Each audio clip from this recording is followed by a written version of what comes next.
fire. Pass me the chestnuts. More of that. Hello guys, hello friends, welcome to the channel. This is BetterGame2. Today I want to summarize the main problems in World of Tanks that I have been talking about in more than 100 videos so far. Problems that I personally noticed and that many of you also agreed with when I explained them. And by the way, if you want, you can already consider subscribing and liking the video. There is also a small group of people who blindly and aggressively defend wargaming and World of Tanks no matter what. This opposing group does not hesitate to lie openly or speak with incomplete information just to refuse my arguments. So some of them claim cheats do not exist. There are 6.5 million active players and 33k doesn't matter. Or that I make cheat videos just to earn money. There are dozens of baseless accusations like this from people trying to protect the game, and I think these claims are honestly tragicomic, because everyone knows that the actual active player count barely reaches around 150 per day in World of Tanks, and they also know that I was already sharing cheat videos long before monetization, not for money. And about super tanks, in my last video I randomly asked for a $5 super tanks from one person. I was curious how much YouTube cuts in taxes and fees depending on the country. And thank you very much. One person actually sent it, special thanks to that person from me. And I understand that out of $5, YouTube took $1.5. So I received $3.5. So YouTube takes about 30% of a donation. And on top of that, I will probably pay tax in my own country. And plus, I will pay for transfer fees. So in the end, I won't even keep like $2 or $3. So my friends, instead of sending super thanks to me, go and buy yourself a hamburger, eat it, and bon appetit. That will make me happier than earning $2. Let you eat it instead of YouTube and government earning it. So now let's return to the main topic. I want to list the main problems of World of Tanks briefly. People defend things without understanding them. So if you think I missed something, you can add it in the comments so I can talk about them too. So the first problem is matchmaking problem. This problem has existed since the first day the game was coded. Creating balanced teams is actually very easy, and players are willing to wait in queue, but wargaming stubbornly refuses to do it. For example, they can easily put an E100 against a Type 5 Heavy. They can easily put a TVP 5051 against a Progetto 65. They cannot or do not want to match similar tanks with similar win rates, similar WN8, similar performances. And this creates imbalance.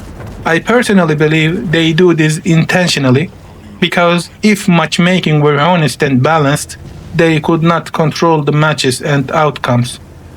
Then the game would depend only on skill, reflex, and player ability. Second big problem is RNG. RNG is one of the biggest negative aspects of the game. Two identical tanks can deal 50% less damage, have 50% weaker armor, have 50% worse accuracy. And when you stack these together, one tank can destroy the other from 200 meters while staying full HP, and then thinks it's a good player. And another big misconception, RNG is equal for everyone. No, it isn't.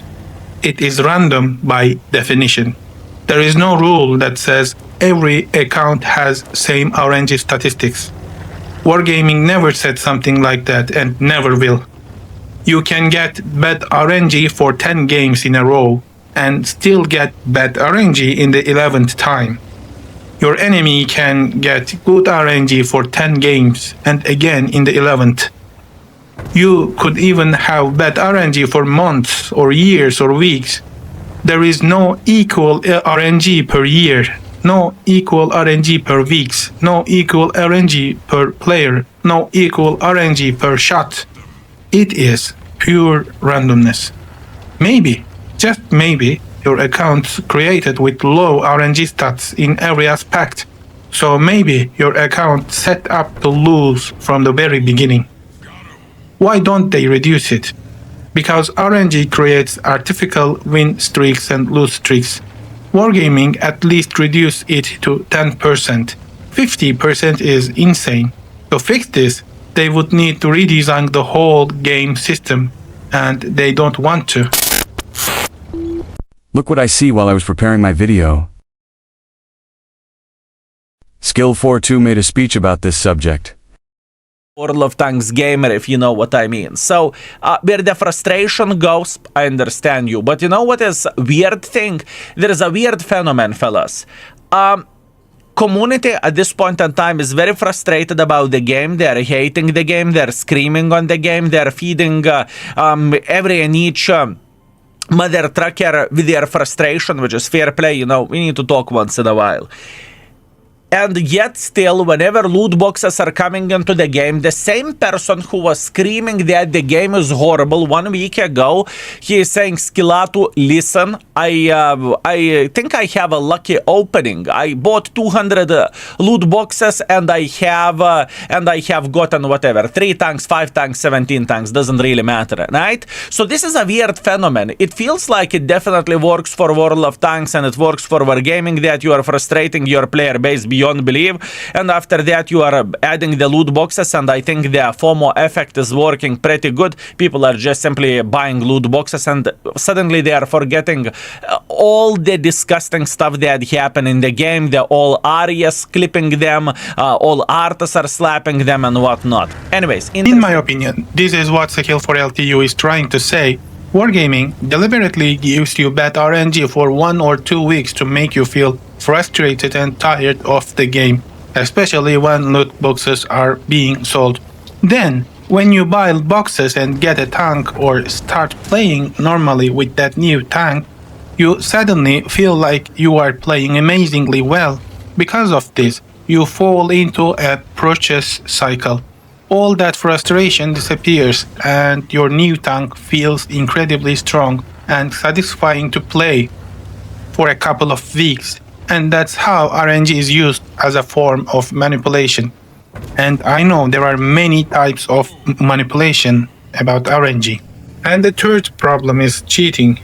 Yes, there is not much to say here. Everything is so obvious. They could assign just 5 employees, watch replays and battle logs, or they can use AI to analyze thousands of matches in seconds. But they don't. Why? Because they calculate how much money they would lose by banning players who own premium tanks. It's simply pathetic. And the fourth problem is OP tanks. Not always and not as important as the first 3, but still very damaging. Normally, Tech 3 tanks should be stronger. Premium tanks should only earn more credits with some risks. But the tanks like BZ-176, XM57, ELC-90, these tanks completely break the game.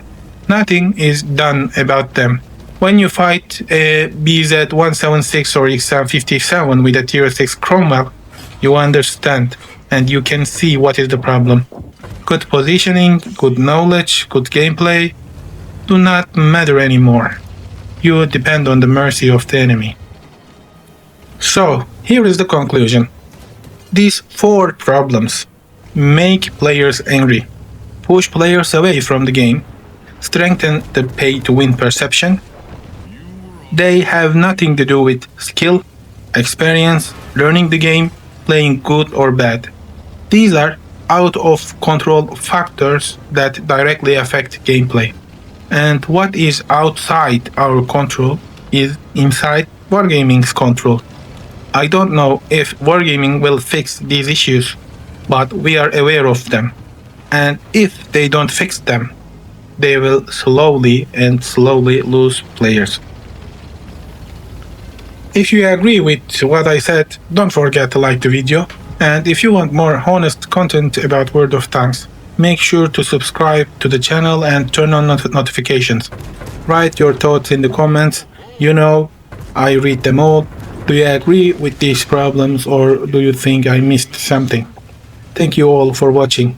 See you in the next one. Bye bye.